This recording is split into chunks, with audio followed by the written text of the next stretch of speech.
भैया कुछ ना चाहिए, बस भैया हमारे वरना बंद कराओ, जेल कराओ, वरना मारे दिया के ना मैं नाई दिखाई ना भैया चढ़ चले गए चढ़ सब अपने घर आप जाती एक जनी कपड़े चाहता हूँ माननीय श्री योगी नाथ जी से कि उनके सीधे सीधा तो कहा फांसी जाता हो। है कि डॉक्टर भगवान का रूप होते हैं, लेकिन मुझे लगता है इससे हैवान, इससे दरिंदा इंसान इस पूरे पृथ्वी पे कोई नहीं है। आंखें फोड़ दे, जो बॉडी पे इतने निशान ला दे, प्रशासन के सुस्ते रवैये की वजह से दीपक जैसे खुले दरिंदे घूम रहे हैं। और प्रशासन अगर कोई आगे कार्रवाई नहीं होती तो मैं तो सीधा सीधा कहूंगा प्रशासन की पूरी जिम्मेदारी होगी और पूरे जनपद ही नहीं पूरे देश में इसके लिए हम आंदोलन करेंगे।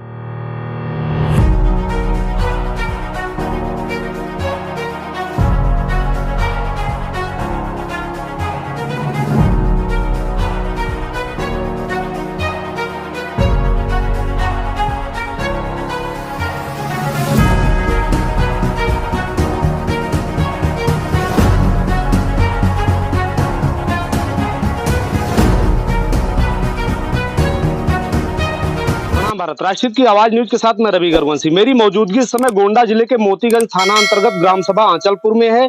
यहाँ 25 जनवरी को एक बहुत बड़ा वारदात होता है। एक अंकित तिवारी जी थे जिनकी हत्या हो जाती है और नामजद तहरीर जो है दिया जाता है। वो नारायणा हॉस्पिटल गोंडा में वर्क कर रहे थे, उसके दौरान उनकी हत्या होती है। नामजद तहरीर 2 जगह देने के बाद अभी भी प्रशासन पूरी तरीके से मौन है, उसके कानों में जूं तक नहीं रेंगता। और इस समय इस जो है इनके परिजनों के पास हम पहुंचे हैं, तो यहाँ पे कुछ लोगों से जानकारी लेना चाहेंगे कब की वारदात है, कब कितने दिन हो चुके तहरीर दिए हुए और इस पर कार्रवाई आखिर क्यों नहीं हो रही, क्या कारण है। तो ये रहे जो है अंकित के पिताजी, इनसे थोड़ा हम जानने का प्रयास करेंगे। क्या नाम हो दादा? अनिल कुमार तिवारी। कब की ये घटना है? 25 तारीख 25 जनवरी। वो आपका लड़का था, कितनी उम्र रही होगी? 23 साल। वर्क कहाँ कर रहे थे? नारायणा हॉस्पिटल। अच्छा, तो इस पर क्या कहना चाहेंगे? ये मतलब सोची समझी साजिश के तहत हत्या की गई है या कुछ? हत्या की गई मेरे बच्चे की। दीपक डॉक्टर ने किया। मतलब दीपक डॉक्टर ने। आपने इसका जो है FIR कहाँ किया? GRP कोतवाली में गए थे। अच्छा, उनका क्या कहना है? वो कह रहे हैं कि हम वहां से जब कुछ आएगा तो हम कुछ करेंगे कोतवाली। कितने टोटल कितने बच्चे हैं आपके? 4 बेटे 1 लड़का। सोचिए, एक बेबस पिता जिसकी 4 बेटियां, एक जो बच्चा होता है, उसकी इस तरीके से निर्मम हत्या की जाती है और जिसकी तहरीर देने के बावजूद प्रशासन, गोंडा प्रशासन पूरी तरीके से मौन है। योगी आदित्यनाथ जी, हम आपसे इस बात को कहना चाहेंगे कि कहां गई वो जीरो टॉलरेंस की नीति आपकी, जिस वजह से आज कार्रवाई नहीं हो पा रही। वो जीरो टॉलरेंस की नीति कहां गई आपकी?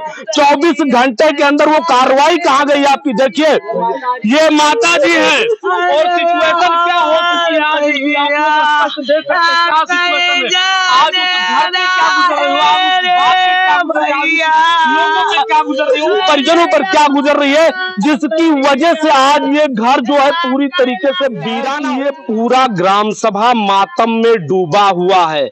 ना तो किसी बुजुर्ग का मामला था, ना तो किसी एक बच्चे का। सोचिए, मात्र 23 साल की उम्र, जिस व्यक्ति की शादी तक नहीं हुई थी, तमाम परिजन लोगों का आना जाना यहाँ लगा हुआ है। सिचुएशन, पूरा गांव जो है इस समय मातम के माहौल में डूबा हुआ है। इसी संस्था के राष्ट्रीय अध्यक्ष जी बैठे हुए हैं, इनसे भी हम थोड़ा जानने का प्रयास करेंगे। शिवम पांडे जी कहां से आए और इसके बारे में ये क्या कहना चाहेंगे?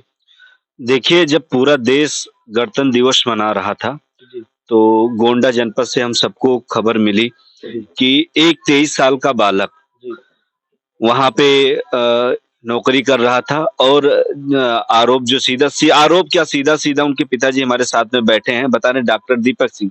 कहने के लिए तो कहा जाता है कि डॉक्टर भगवान का रूप होते हैं, लेकिन मुझे लगता है इससे हैवान, इससे दरिंदा इंसान इस पूरे पृथ्वी पे कोई नहीं है, जो किसी की आंखें फोड़ दे, जो बॉडी पे इतने निशान ला दे, इसके बावजूद भी जैसे ये परिवार सीधा साधा है, इसको कोई राजनीतिक अनुभव नहीं, ये कोई डेली थाना कोतवाली जाने वाला परिवार नहीं है। जैसे इनके पिताजी बता रहे हैं कि मैं यहाँ एक तहरीर दिया, यहाँ एक तहरीर दिया, इनको कोई पता नहीं। लेकिन मुझे लगता है प्रशासन की सुस्ते रवैये की वजह से दीपक जैसे खुले दरिंदे घूम रहे हैं। और प्रशासन अगर कोई आगे कार्रवाई नहीं होती तो मैं तो सीधा सीधा कहूंगा प्रशासन की पूरी जिम्मेदारी होगी और पूरे जनपद ही नहीं पूरे देश में इसके लिए हम आंदोलन करेंगे। अच्छा, आंदोलन के लिए तैयार है? बिल्कुल बिल्कुल, जिस रास्ते से समझेंगे उस रास्ते से समझेंगे। हम लोग भगत सिंह को भी रास्ते को जानते हैं। अगर प्रशासन जल्द से जल्द कार्रवाई नहीं करता तो हमारे पास स्वतः रास्ते हैं, हम स्वतः जानते हैं कि कैसे दंडित किया जाता है। जी, क्या कहना चाहेंगे भैया? भाई हम यही चाहते हैं कि जो लोग इसमें संदिग्ध हैं उनको भरपूर मिलना चाहिए सजा। भैया क्या नाम हुआ? मेरा भी वही रो रहे भाई। भैया नाम क्या हुआ आपका? सूरज शुक्ला इटियाथुक से। क्या कहना चाहेंगे इस वारदात के बारे में? यही कहना चाहेंगे कि जो भी हत्यारा है उसको सरकार दंड दे, और ये जो प्रशासन कुंभकर्ण की नींद सो रहा है जिसके भी फेवर में है, कम से कम अन्याय तो हो। अन्याय जो हो रहा है न्याय दे, और कुछ नहीं चाहते हैं। क्या नाम हो भैया? राजेश मौर्य। मेरी यही कहना है कि जो पीड़ित परिवार है उनको न्याय मिले। वो प्रशासन सोया हुआ है तो प्रशासन जाग जाए और अपना काम करे प्रशासन, और पीड़ित परिवार को न्याय दिलाने का काम करे। सोचिए, मैं उत्तर प्रदेश की अगर बात करूं तो उत्तर प्रदेश इस समय जो है बीजेपी गवर्नमेंट है, और योगी आदित्यनाथ जी का ये कहना है कि जो जीरो टॉलरेंस की नीति जो है उत्तर प्रदेश में कार्य कर रही है, कोई और वारदात होती है तो उसके घर बुलडोजर चला जाता है, पहुंच जाता है, कार्रवाई कर देता है। लेकिन एक 23 वर्षीय एक व्यक्ति की, एक बच्चे की हत्या यहाँ पे सीधा सीधा हत्या हो जाता है, और नामजद तहरीर होने के बाद प्रशासन किस कुंभकर्णीय निद्रा में लीन है? क्या किसी दबाव में है या क्या कारण है जिसकी वजह से अभी तक कोई कार्रवाई नहीं हो पाई? यहीं पर जो शिवम पांडे जी बैठे हैं, इन्होंने एक बड़ी ही स्पष्ट तौर से एक बात कही है कि एक व्यक्ति को जिस तरीके से मारा गया है, ये तो नहीं लगता कि यह एक साधारण मृत्यु व्यक्ति की हुई है, जिससे उनकी आंखें फोड़ दी गई है। क्या आखिर उस व्यक्ति का क्या गुनाह रहा होगा? 23 साल के एक जो है उस अबोध बालक, पूरी तरीके से अबोध ही कहा जाए उसको। 23 साल मतलब बहुत बड़ी जिंदगी नहीं होती। 60 साल 80 साल की उम्र में 23 साल बहुत छोटी जिंदगी हो गई, और एक उतनी छोटी जिंदगी में आखिर उसने क्या इतना बड़ा अपराध किया था जो उसकी आंखें फोड़ ली जाती है, इस तरीके से जो है निर्मम हत्या की जाती है, इस तरीके से अपराध किया जाता है। और जो है भ्रष्ट प्रशासन, मैं तो यही कहना चाहूंगा, भ्रष्ट प्रशासन, और जो है पूरी तरीके से कुंभकर्णीय निद्रा में लीन है। कोई भी कार्रवाई अभी तक उसने नहीं किया है। आज 30 तारीख हो चुके, सोचिए 5 दिन से ज्यादा का वक्त गुजर चुका है। पूरा परिवार, पूरा ग्राम सभा, पूरे जितने आने वाले लोग आप लोग देख सकते हैं, ये 50 की भीड़ है, और ये लोग कोई मेला देखने नहीं आए, कोई यहाँ पे सर्कस नहीं हो रहा है, कोई नाटक नहीं हो रहा है, इस मातम में शरीक होने वाले लोग हैं। और स्थिति ऐसी है, सोचिए ये उनके बाबा जी हैं, यही है, ये बाबा जी हैं, सोचिए, और ये रहे उनके पिताजी। आज उस घर पर, उस परिवार पर, जिनकी 4 बहनें रही, वो एक अकेला भाई था, एक ही व्यक्ति था जो एक घर का चिराग बुझ गया।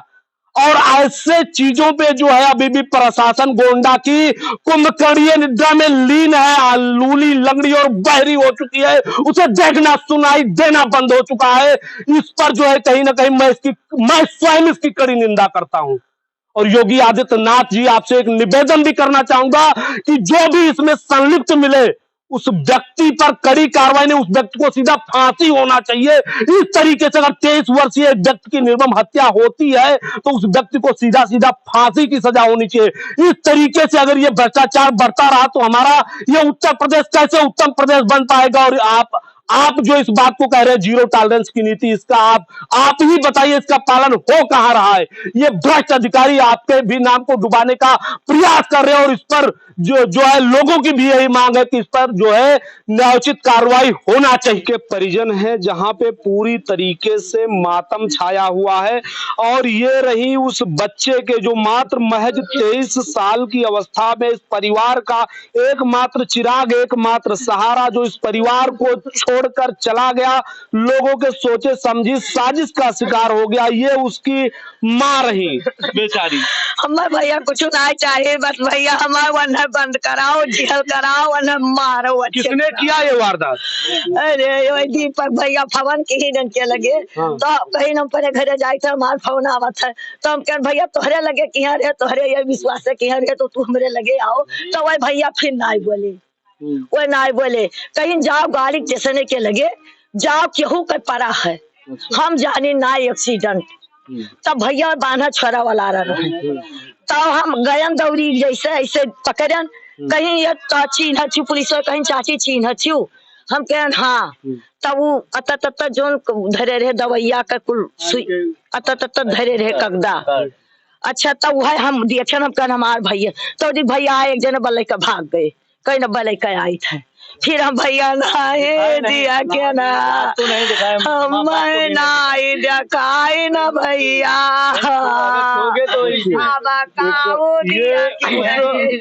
भाई खो चुकी ये बहन है जिसका मात्र 23 साल का भाई जा चुका इस दुनिया से। हमार भैया छोड़ के लगे चढ़े सब अपने घरे आप जाती, एक जनी कपड़े हमार बापा। आप भी उनकी सिस्टर, क्या नाम है आपका? सुबह तिवारी। 4 बहनों के बीच अकेला वो भाई था, और बड़ी सोच की बात है, ये सब बहनें हैं और ये माता जी हैं जिन्होंने अपना पुत्र खोया, ये उनके पिताजी हैं जिनका बेटा था। और बड़ी सोच और बड़ी दुर्भाग्य की बात है कि इस तरीके से उसको जो है हाथ, इस तरीके से उसे शिकार बनाया गया। ये सबसे छोटी बेटी, क्या नाम हुआ बेटा? मेरा नाम है रूबी। सोचिए कितने लड़कों की शादी हुई है, कितने बच्चों की? 3 की शादी हो गई, एक लड़का और एक लड़की, अभी शायद लड़के का ही नंबर रहा होगा। एक लड़का और लड़की शादी करने को रहे थे, वही लड़का था जिसके साथ इस तरीके से वारदात सोची समझी साजिश के तहत उसे मार करके जो है पटरी पर लिटाया गया है। और नामजद FIR भी इन्होंने GRP में और जो है पुलिस अधीक्षक महोदय को दिया है, लेकिन अभी जो है फाइल ट्रांसफर ना होने की वजह से बताया जा रहा है कार्रवाई पूरी तरीके से नहीं की गई है। अब सोच की बात यह है कि मात्र 23 साल की अवस्था में, और सबसे बड़ी बात तो यह है कि दीपक सिंह जिन पर ये आरोप लगा रहे हैं ये लोग कि इस तरीके से सोची समझी चाल के तहत उन्हें मार करके जो है उस पटरी पे लिटा दिया गया। वो एक गवर्नमेंट हॉस्पिटल में बैठ रहे हैं, और जिला हॉस्पिटल में बैठने के बावजूद वो प्राइवेट नर्सिंग होम में भी बैठते, वहां के पेशेंट ला करके यहाँ देखते हैं। जो स्वास्थ्य मंत्री माननीय ब्रजेश पाठक जी से भी मेरा निवेदन है कि कैसे कैसे भ्रष्ट डॉक्टर आपके सिस्टम में घुसे हुए हैं, जो सिस्टम को खोखला कर ही रहे हैं, और यहाँ कई माओ के गोद भी सूनी कर रहे हैं। ये सबसे बड़ा दुर्भाग्य। आज इस पूरे परिवार में पानी देने वाला भी कोई नहीं बचा, एक मात्र चिराग था जिसको पूरी तरीके से बुझा दिया गया है। जब पूरा देश गणतंत्र दिवस की खुशियां मना रहा था, उस टाइम ये पूरा परिवार मातम में डूबा हुआ था, और 5 दिन होने को आए हैं। आज 30 तारीख है, 25 तारीख की वारदात है, इस पर अभी भी कोई कार्रवाई नहीं हुई है।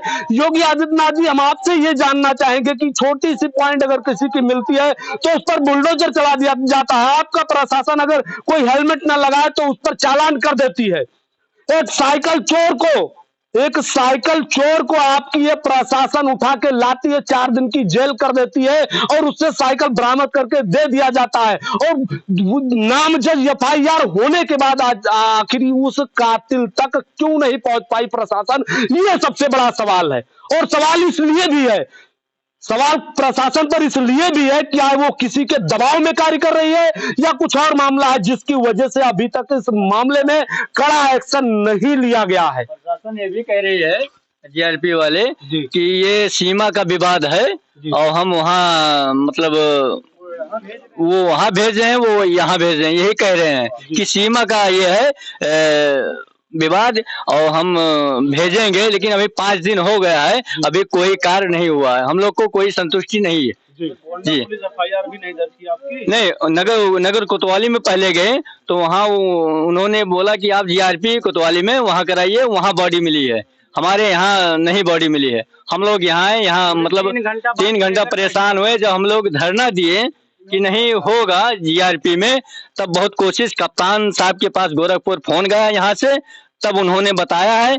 तब महेंद्र प्रताप चतुर्वेदी जी बस्ती से आए हैं, तो एफआईआर दूसरे दिन लिखे हैं। मतलब आपका एफआईआर जीआरपी जी जब बॉडी लेके आए हैं वहाँ पे पोस्टमार्टम से, जब बॉडी लेकर आए हैं जीआरपी में, तब हमारा मुकदमा लिखा गया, नहीं अन्यथा नहीं लिख रहे थे। सोच की बात है कि जिसके घर का एकमात्र चिराग जो है बुझ चुका हो, वो व्यक्ति न्याय की भीख मांगते हुए दर दर की ठोकरें खाए, चाहे वो जीआरपी हो चाहे यहाँ की प्रशासन हो, उसके बाद भी न्याय मिलने की अभी कोई उम्मीद इस परिवार को नजर नहीं आ रही है। योगी आदित्यनाथ जी, जीरो टॉलरेंस की वो नीति आपकी कहां गई और वो बुलडोजर आपका कहां गया? आखिर उस कातिल के घर पे बुलडोजर अभी तक क्यों नहीं चला? मैं आपसे जानना चाहता हूँ माननीय श्री योगी नाथ जी से कि उनके सीधे सीधा फांसी हो। अच्छा, हाँ, हमारा कहना यही विचार है, सीधा सीधा फांसी हो। वो न्याय के पुजारी हैं, हाँ, न्याय दिलाई न्याय दिया जाए। सोचिए योगी आदित्यनाथ जी, आपसे अभी भी लोग इतनी आशा लगा करके बैठे। आप सोचिए, व्यक्ति न्याय की पुजारी तक आपको बोल रहा है और उसके बाद भी अभी तक 5 दिन से ज्यादा होने वाले हैं, कार्रवाई नहीं हुई आपके राज्य में। मैं जानना चाहता हूं कि आखिर प्रशासन की क्या मजबूरी है जिस वजह से वो कार्रवाई नहीं कर रहा है, या कातिल के घर पर बुलडोजर अभी तक क्यों नहीं चला? ये सबसे बड़ा सवाल है और इस पर जो है गौर कीजिए और इस जो है परिवार को न्याय मिलना चाहिए, ये सबसे बड़ा सवाल